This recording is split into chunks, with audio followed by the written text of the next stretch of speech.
नमस्कार, पंजाब केसरी देख रहे हैं आप और मैं हूं आपके साथ प्रयास सिंह। कल से चैत्र नवरात्रे शुरू हो रहे हैं और ऐसे में अगर बात करें भारत की तो चैत्र नवरात्रों में जो है भारत में एक अलग ही चहल पहल देखने को मिलती है। और वहीं दूसरी तरफ कल हिंदू पंचांग के मुताबिक जो है कल नव वर्ष की भी शुरुआत हो रही है। तो आज हम इसी पर खास बातचीत करेंगे। हमारे साथ इस वक्त स्टूडियो में मौजूद हैं एस्ट्रोलॉजर आशु मल्होत्रा जी, उनसे खास बातचीत करेंगे। सर, आपका बहुत बहुत स्वागत है। नमस्कार प्रिया जी, सभी दर्शकों को मेरा नमस्कार जी, सबसे पहले मेरा आपसे यही सवाल है कि कल से जैसे नवरात्रों की शुरुआत हो जाएगी और जो लोग व्रत रखते हैं उनको मैं चाहती हूँ आप बताएं कि 9 जो माताएं हैं उनका महत्व क्या है और इनका जो हिस्ट्री है, इतिहास क्या है, बताइए मेरे को। जी। तो प्रिया जी, मैं सभी दर्शकों को ये बताना चाहूँगा पहले तो कि जो हमारे भारत का जो नव वर्ष है वो शुरू होता है जब चैत्र मास की प्रतिपदा होती है शुक्ल पक्ष की, जो यानी कि इस बार 30 मार्च को है। तो वो जिस दिन वो तिथि पड़ती है तो वो ही ग्रह सभी पूरे विश्व पर एक वर्ष के लिए राजा बन जाता है। तो वो तिथि है इस बार रविवार, तो सूर्य ही बनेंगे राजा विक्रमी संवत 2082 के, यानी 30 मार्च से चैत्र नवरात्रे भी आरंभ हो रहे हैं और विक्रमी संवत 2082 भी आरंभ हो रहा है। मंगल राजा पद से उतर रहे हैं और सूर्य राजा पद पर बैठ रहे हैं। इसलिए मैं खास तौर पे अपने देशवासियों को ये बताना चाहूँगा कि जो 1 जनवरी है वो इंग्लिश नव वर्ष है। हमारे भारत का जो नव वर्ष है चैत्र मास की शुक्ल पक्ष की जो प्रतिपदा है, पहला नवरात्रा माता रानी का, वो हमारा भारत का नव वर्ष है। इसके लिए बच्चों को ज्ञान देना बहुत ज़रूरी है, उनको समझाना बहुत ज़रूरी है, तभी हमारा आगे जाके हमारा समाज बदलेगा, हमारे धर्म की स्थापना होगी। तो जो प्रिया जी ने अभी बात की कि जो 9 रूप है महारानी के, वो उनका क्या महत्व है हमारे शास्त्रों में। देखिए, 9 के 9 रूप जो है माँ सती के साथ ही जुड़े हुए हैं, भगवान शंकर के साथ। तो हमारे शास्त्र में कहते हैं कि माँ के जो 9 रूप हैं वो शिव के स्वरूप हैं, तो भगवान शंकर के ही द्वारा ये बनाए गए हैं। तो यहाँ पे एक पौराणिक कथा है जो शास्त्रों में, वो दक्ष प्रजापति जी के साथ जुड़ी हुई है और दक्ष प्रजापति जी ही भगवान शंकर के ससुर हैं। और भगवान शंकर ने जो हमारे अपने मस्तक पे चंद्रदेव को धारण कर रखा है वो उनके सांडू है रिश्तेदारी में, क्योंकि उनके ससुर भी दक्ष प्रजापति ही हैं। क्योंकि आसमान में जो 27 नक्षत्र हैं वो चंद्रदेव की पत्नियां हैं और उनकी जो 28वीं बेटी सती है वो भगवान शंकर की पत्नी है। तो ये कथा जुड़ी है प्रिया जी इसमें शास्त्रों में कि एक बार बहुत बड़ा यज्ञ किया गया दक्ष प्रजापति जी के द्वारा, जिसमें भगवान शंकर को बुलाया नहीं गया और ना ही पार्वती जी को बुलाया गया। तो जब नारद जी ने बताया कि सभी देवी देवता आपके पिता के द्वारा रखा गया जो यज्ञ है वहां पे जा रहे हैं तो आप नहीं जा रहे, तो उन्होंने पार्वती जी ने सती जी ने जाके शंकर जी को बोला कि हमें भी जाना चाहिए। तो उन्होंने कहा हमें निमंत्रण नहीं है तो हम नहीं जाएंगे, शंकर जी ने बोला। तो लेकिन वो जिद पर अड़ गई सती जी, तो वो उन्होंने कहा कि बाप के घर जाने के लिए बेटी को किसी भी आमंत्रित की होने की जरूरत नहीं है, मैं अवश्य जाऊंगी। तो भगवान शंकर ने उनकी जिद के आगे अपने आप को रोका और कहा कि आप चले जाओ, मैं नहीं जाऊंगा। तो जब माँ सती वहाँ पहुँचे तो देखा कि वहाँ पे सभी उनके साथ रुष्ट थे, सिर्फ माता जी ने उनको बुलाया, लेकिन वहाँ पे भगवान शंकर का भी स्थान नहीं रखा गया यज्ञ में, जहाँ पे माँ सती को क्रोध आया और उन्होंने अपने पिता से भी इसमें उनसे रुष्ट हुए और अपने आप को वहाँ के यज्ञ में ही अग्निदाह कर दिया योगावस्था में और अपने शरीर को त्याग दिया। तो ये बात जब भगवान शंकर को पता लगी तो वो बहुत ज़्यादा क्रोध हो गए। तो उन्होंने अपनी एक जटा से वीरभद्र को पैदा कर दिया और उनको बोला कि आप यज्ञ को ध्वस्त कर दीजिए। उन्होंने आगे यज्ञ को ध्वस्त करना शुरू किया, तो लेकिन वहाँ पे भगवान विष्णु भी विराजमान थे, तो उन्होंने उनको कैद कर लिया। फिर भगवान शंकर ने दूसरी जटा से भद्रकाली को उत्पन्न किया, वो वीरभद्र में समाकर उन्होंने सारा यज्ञ खत्म कर दिया और दक्ष प्रजापति जी की गर्दन को उतार दिया उनके धड़ से। तो फिर भगवान शंकर वहाँ पहुँचे, देवी देवता उनसे बोले कि इनका जीवित होना जरूरी है तो आप इनको जीवित करो। फिर उन्होंने उनके कहने पर बकरे का मुंह लगा दिया। तो सभी देवी देवता ने बोला कि इनको बकरे का मुंह ही क्यों लगाया आपने अपने ससुर जी को। तो भगवान शंकर ने कहा कि मेरे ससुर जी मैं बहुत करते हैं। तो अहंकार वश में आके उन्होंने जो किया, माँ सती का अंत हुआ। लेकिन वहाँ से माँ सती जी का जो अगला जन्म हुआ है वो हिमालय की बेटी के रूप में हुआ, जो माँ का पहला रूप है शैलपुत्री। तो शैल का मतलब होता है प्रिया जी ऊंचाई, शिखर उसको बोलते हैं। तो माँ का पहला रूप शैलपुत्री जी के द्वारा शुरू होता है नवरात्रा हमारा।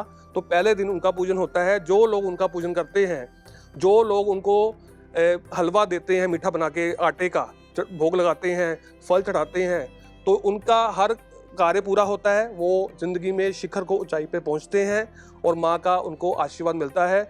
माँ जो शैलपुत्री हैं वो बैल पर सवार हैं और माँ ने एक हाथ में त्रिशूल पकड़ा हुआ है, एक हाथ में उनके कमल का फूल है। तो माँ ने अर्धचंद्र अपने धारण कर रखा है मस्तक पर। तो माँ का जी, तो अगला रूप है जो प्रिया जी, वो है ब्रह्मचारिणी जी। तो ब्रह्मचारिणी जी ने नारद जी के कहने पर कठोर तपस्या करके भगवान शंकर को पति रूप में पाने के लिए कठोर तपस्या की। उनके एक हाथ में कमंडल है और दूसरे हाथ में माला है। और ब्रह्मचारिणी हमें ये बताती है अपने जीवन के द्वारा कि हमें अपने जीवन में धैर्य से हर कार्य करना चाहिए। अगर हम धैर्य पूर्वक चलेंगे, भगवान ईश्वर पर अपना विश्वास रख के चलेंगे, तो हमें हर चीज़ वो मिलेगी जैसे उन्होंने भगवान शंकर को पति रूप में पाया अपनी कठोर तपस्या से। तो माँ ब्रह्मचारिणी हमें धैर्य देती हैं। शैलपुत्री हमें ऊंचाई देती हैं, तो माँ ब्रह्मचारिणी हमें धैर्य देती हैं। धैर्य के द्वारा अपना ध्यान लगा के अगर हम अपना कार्य करें तो बड़े से बड़ा कार्य भी हमारे जीवन में हो जाता है। ये हमें माँ ब्रह्मचारिणी जी बताते हैं। तो इसके बाद जो अगला रूप है, तीसरा रूप, जो तीसरा नवरात्रा है, वहाँ पे माँ चंद्रघंटा जी आती हैं। चंद्रघंटा जी पूरे ब्रह्मांड में एक खनक है, उसके घंटे के द्वारा खनक है उनकी, कि उनके द्वारा राक्षस भयभीत हो जाते हैं। एक बार महिषासुर राक्षस से देवी देवता जब भयभीत हो गए तो उन्होंने ब्रह्मा विष्णु महेश जी के जाके आगे बोला कि हमें इस महिषासुर के अत्याचार से बचाया जाए। तो ये बात सुन के ब्रह्मा विष्णु महेश जी को बहुत क्रोध आया। तो उनकी मुख से एक शक्ति निकली जो माँ चंद्रघंटा जी बनी और उन्होंने महिषासुर का अंत किया। माँ जो चंद्रघंटा है वो सिंह की सवारी करती हैं, शेर की सवारी करती हैं। उनके 10 भुजाएं हैं जिसमें उन्होंने धनुष, बाण, कमल का फूल, तलवार, गदा और त्रिशूल धारण कर रखा है। माँ ने माला भी धारण कर रखी है, माँ ने कमंडल भी धारण कर रखा है। तो माँ का ये रूप हमें ये बताता है कि जीवन में जितनी बड़ी बड़ी समस्या आ जाएं, हमें किसी समस्या से डरना नहीं चाहिए। अगर हम सच्चाई से चल रहे हैं तो बड़ी बड़ी समस्या का अंत होकर हमारी विजय ही होगी। तीसरा रूप माँ का चंद्रघंटा है। और चौथा रूप जो है माँ का वो कुष्मांडा है। और माँ कुष्मांडा की बात करूं, ये भी सिंह पे सवार हैं। इनकी 8 भुजाएं हैं। इन्होंने भी अपनी 8 भुजाओं में अस्त्र शस्त्र धारण कर रखे हैं। और ये जब इनकी कथा में बात करूं तो जब पूरे ब्रह्मांड में अंधकार था तो माँ ने पूरे ब्रह्मांड में प्रकाश उत्पन्न किया था। क्योंकि माँ का जो शरीर है वो सूर्य की भांति चमकता है, जिसमें हजारों सूर्य चमकते हैं। तो इतना तेज माँ के रूप में है कुष्मांडा जी के। आपके जीवन में कभी भी अंधकार आए तो माँ कुष्मांडा जी को आप जरूर मनाएं और माँ को भोग लगाएं। ऐसे करने से आपकी हर मनोकामना पूर्ण होगी। तो मैं आपको ये बताना चाहता हूँ, जितने रूप मैं माता के बोल रहा हूँ, हर माँ को आप फल चढ़ाएं, मिठाई चढ़ाएं, जो मर्जी चढ़ाएं, लेकिन हर रोज 9 के 9 दिन आप कमल का फूल अवश्य चढ़ाएं माँ रानी को। और वो 108 पखुड़ियाँ वाला होना चाहिए। ऐसा करने से आपके ऊपर बहुत कृपा होगी। आपके घर में जितने भी कोई दोष हैं वो खत्म होंगे और आपके जीवन में हमेशा खुशियाँ ही आएंगी। तो माँ कुष्मांडा का जो रूप मैंने आप बताया है वो हमारे जीवन में अंधकार से प्रकाश कर देता है। तो इसी तरह 5वां रूप है हमारा माँ स्कंद माता जी का। स्कंद माता जी ने अपने 4 भुजाएं हैं, जिसमें उन्होंने 2 भुजाओं में कमल का फूल धारण कर रखा है। एक भुजा से माँ ने स्कंद जी को पकड़ा हुआ है और एक माँ का जो हाथ है वो वर रूप में है। तो वो आपको आशीर्वाद देती हैं। और जो स्कंद हैं वो कार्तिकेय जी ही हैं, क्योंकि एक तारकासुर हुआ है। तारकासुर को ये वरदान था कि उसके पूरे ब्रह्मांड में कोई नहीं मार सकता, सिर्फ भगवान शंकर का बेटा ही मार सकता है। तो वो माँ ने स्कंद जी को, जो कार्तिकेय जी हैं, उन्होंने उनको विद्या दी तारकासुर से लड़ने के लिए। तो वो उन्होंने प्रेरणा दी उनको, तो उन्होंने तारकासुर का वध किया और सभी संसार का भला किया। तो माँ का ये रूप हमें बताता है कि हम अपनी माँ से अच्छी सीख लेके हर जीवन में अपनी समस्याओं से लड़ सकते हैं और उसमें हम विजय प्राप्त कर सकते हैं। ये माँ का स्कंद माता जो रूप है ये हमें बताता है। तो माँ को भी आप अपने प्रेम से माँ को जो भी भोग लगाएंगे 9 रूप को, आपको वो माँ कबूल करेगी। आप अपने घर पे हाथ से व्यंजन बनाकर माँ को भोग अवश्य लगाएं। और वो कुछ भी हो, उसमें जो हमारे जो इसमें प्रसाद रूप में जाता है वो आटे का हलवा होता है, खीर होती है, दूध से बनी हुई मिठाइयाँ होती हैं, काले चने होते हैं, खिचड़ी होती है चना दाल की। तो ये अर्पण करने से हमारे ऊपर माँ कृपा अवश्य करती है। इसी तरह जो प्रिया जी 6ठा रूप है वो माँ कात्यायनी जी है। तो कात्यायनी माँ ने भी शेर पे सवारी करती हैं। और माँ कात्यायनी जी का नाम कात्यायनी जी को क्यों पड़ा कि एक बार महर्षि थे कात्यायन, तो उन्होंने कठोर तपस्या की माता रानी की और माँ जब उनकी तपस्या से प्रसन्न हुई तो उन्होंने बोला कि आप वर मांगो। तो उन्होंने कहा कि आप ही मेरे घर पे पुत्री रूप में जन्म लो। तो उन्होंने उनको आशीर्वाद दिया और उनके घर पे पुत्री रूप में जन्म लिया और उनका नाम कात्यायनी पड़ा। तो उनके घर में उनका जन्म होने से संसार में उनके कितने दुख खत्म हुए और उन्होंने भी कई शत्रुओं को, राक्षसों को खत्म किया। तो ये रूप माँ का छठा ये बताता है कि आप ये देखें तो यहाँ पे भक्ति का लेवल देखें कि महर्षि कात्यायन जी ने अपनी इस लेवल पे भक्ति की कि माँ देवी को भी उनके घर पे पुत्री बनकर आना पड़ा।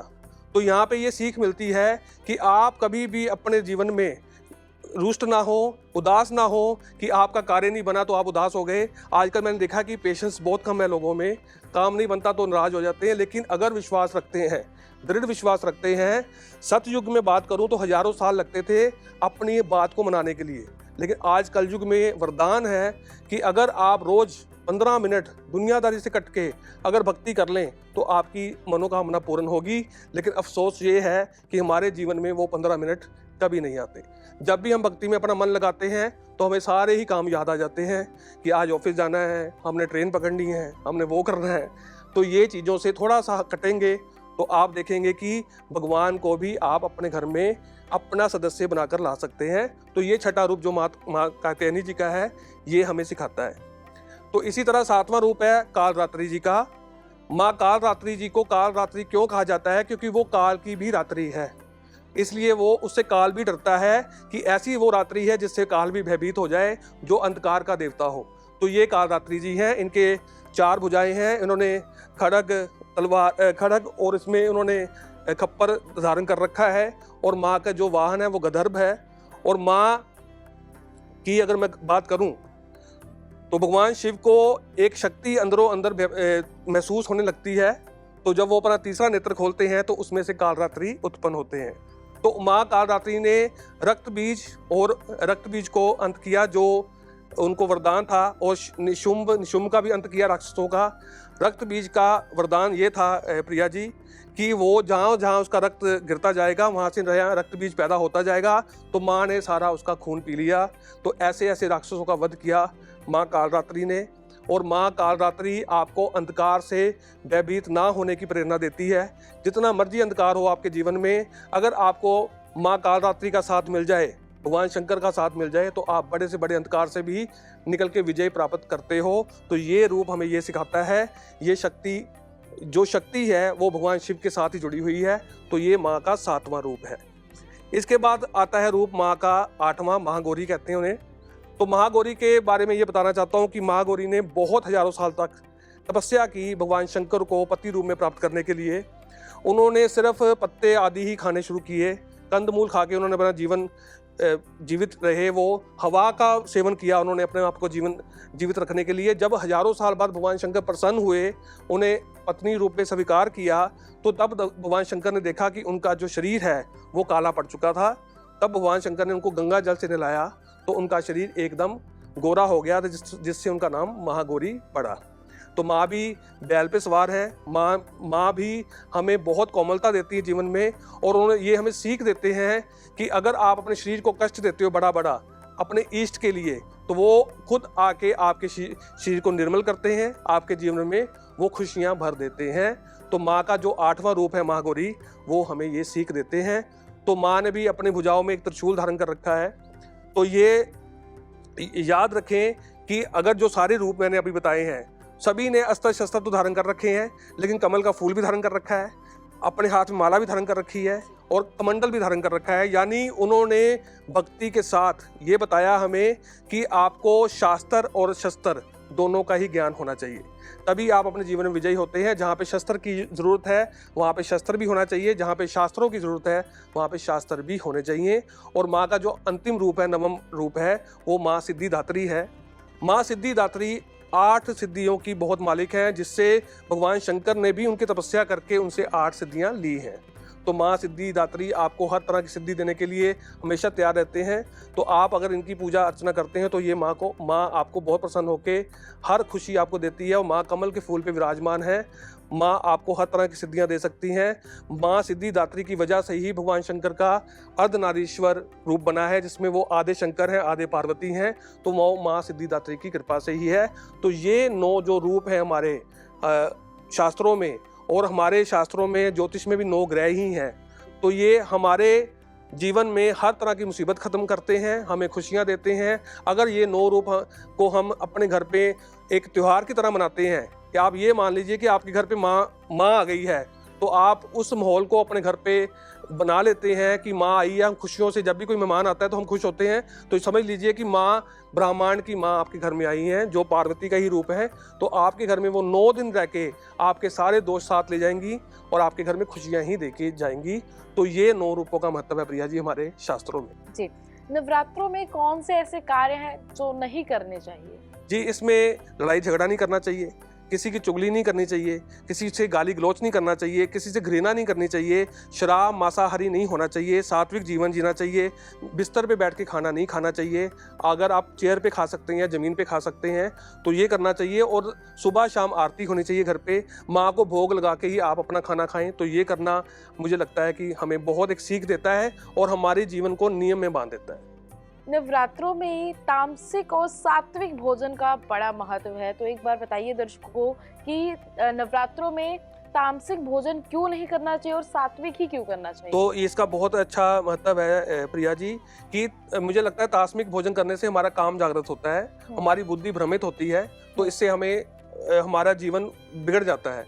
तो सात्विक भोजन करने से हमारी बुद्धि जो निर्मल रहती है, हमारा जो मन है उसमें भक्ति भरती है। तो हमें लगता है कि हमारा जीवन बहुत सुचारू रूप से चल रहा है। और जैसे ही सात्विक भोजन करना शुरू करते हो आपका जब मन ही निर्मल होगा तो आपको शायद किसी से गुस्सा गिला नहीं होगा, तो उससे लड़ाई झगड़ा भी नहीं होगा, तो आपका जीवन खुशियों से भर ही जाता है। जी, नवरात्रों में कलश रखने का शुभ मुहूर्त क्या है? जी, मैं इसमें जरूर बताऊंगा कि कलश स्थापना का महत्व मैं अगर करता हूं तो कल रविवार है, 30 मार्च को जो पहला नवरात्रा शुरू हो रहा है। तो हमारे विक्रमी संवत के जो राजा वो भी सूर्य ही बन रहे हैं।